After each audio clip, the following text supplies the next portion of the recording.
Good mythical morning, I'm Bill Black, and welcome back to Oh No, He's Here. I decided to switch the gameplay up this week, so please enjoy this nightmarishly stupid game of Bed Wars with Squiddo and Ashswag and Block Facts. I need to reiterate, I'm very bad at Minecraft. And if you want to check that you're still subscribed, or you want to subscribe for the first time, scroll on down and turn the little red button gray. But let's jump right in. Hi, so I had this big operation a month ago, and I'm currently recovering from that. I'm doing pretty good, but it's of course stressful, and it takes quite a lot of energy, also mentally. If you've ever gone through something big or kind of big medically, how do you deal with it? Do you have any tips? I put this one first, not because I have a great answer. I've never had surgery before. But if you're watching this video about the time it's coming out, I'm currently recovering from a surgery. That's right, baby. The last few videos have all been backlogged because I had surgery on the 30th of September. I don't know how serious your surgery is. Odds are it's probably more serious than mine's gonna be. But I have been backlogging videos for at least the majority of October because I know I'm not gonna be able to speak for a few weeks. I do know that while I'm prepping for the surgery right now, I'm trying to think ahead of time of what I can do to spend my time for at least 2 miserable weeks of recovery. I've been told I'm gonna be in constant pain, that I'm gonna need a rigorous diet, you know, that kind of stuff. And while I'd say the smartest thing you can do is reach out to a medical professional, either your doctor or your parent's doctor, and see if they have any genuine advice for how to pace yourself coming out of surgery, first thing I guess I would try and say is not to rush yourself. I can only imagine how frustrating it must be to want to get back to your normal life. And the hardest thing that you can never really teach yourself, unless you become a Buddhist or some shit,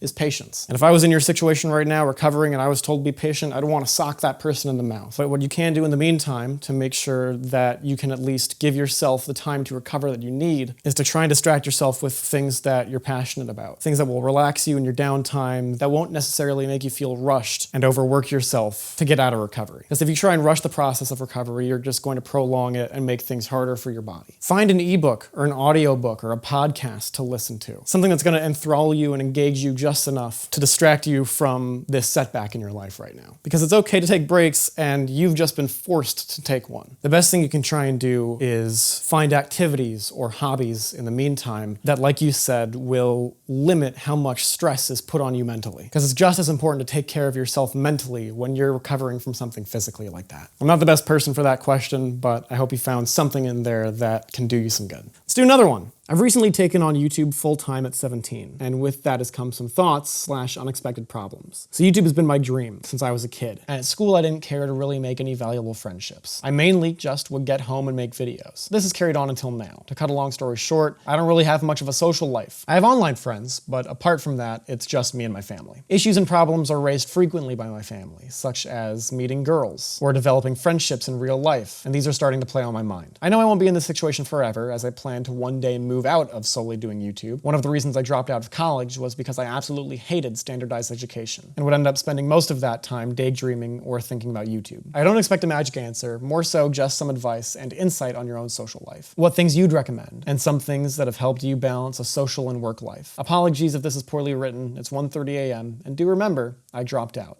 Thanks. To start off, I'm really glad that you found something that you're passionate about that you followed through on. It's easy to disregard it if you've been told enough times, but a lot of people either have the passion to do something but not the follow through, have the dedication to work but don't know what they're passionate about, or some people don't have either. It's a hard question to answer 18 months into the dark ages about what I do for a social life. Because even now, I don't interact with too many people outside of work and YouTube and my family. I do know that I'm a person who values in-person relationships, that tangibility to human connection. I mentioned it in the video about why I quit YouTube, that the reason that I pulled the plug on Oh No He's Here the first time around was because someone came to visit me. And I was like, oh yeah, that's the bar for my happiness. I know if you're doing YouTube full time and trying to make money from it, what I'm doing is probably not a financially advisable route to take. But what you can do, even parasocially, is to find a way, whether it's through a second channel or through Patreon content or a Twitter alt, to put more of yourself into the work that you do. Because even though I've only seen the feedback from one of these videos at the time of recording this one, this is already one of the most rewarding things I've ever done on this platform. And it does kind of bring the social aspect of having a community on YouTube a bit closer to you. You're chasing the numbers less, you're putting more of a personal and social spin on the content that you're making. And internet friends are great, but you rarely get the chance to have deep conversations with someone you've never met who it's fair to say you might not inherently trust. Early in the pandemic, when all of my friends were struggling to figure out how we were going to to survive this indeterminable length of time. We started doing weekly game nights. We aren't still doing them, but I'd say we did them for maybe 4 or 5 months. We would play Among Us, we'd do Jackbox. My favorite thing that we did was we all got tipsy and presented our own PowerPoint presentations to each other. I am not advising you to drink if you are under the legal drinking age. I swear to God, don't let that be the takeaway of this response. Just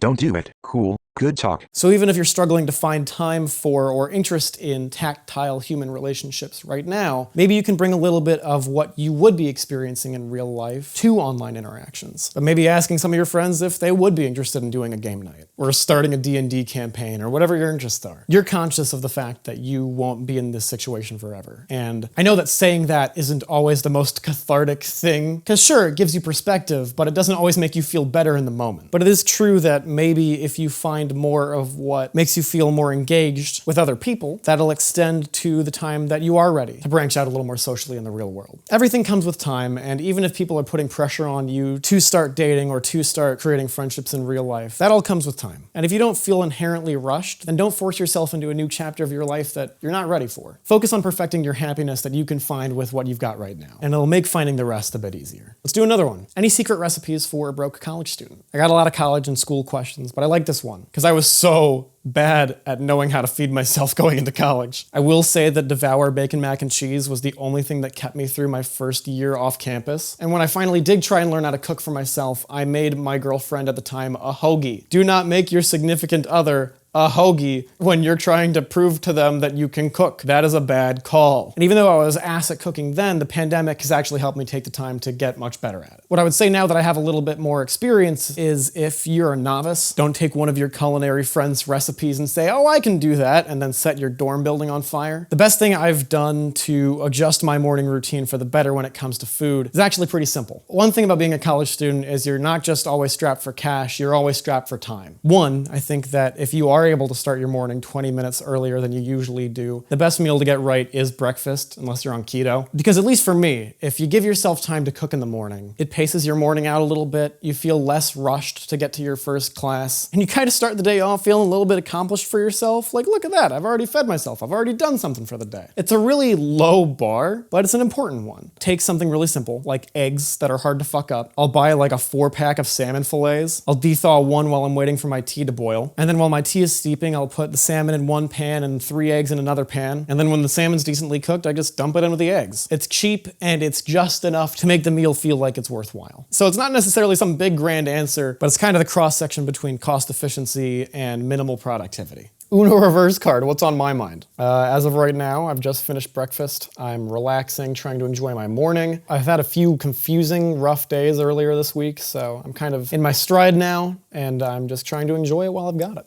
Again, I hope you guys are having a great week, and I hope that some of this has been a little bit helpful, and I'll see you next episode. Bye!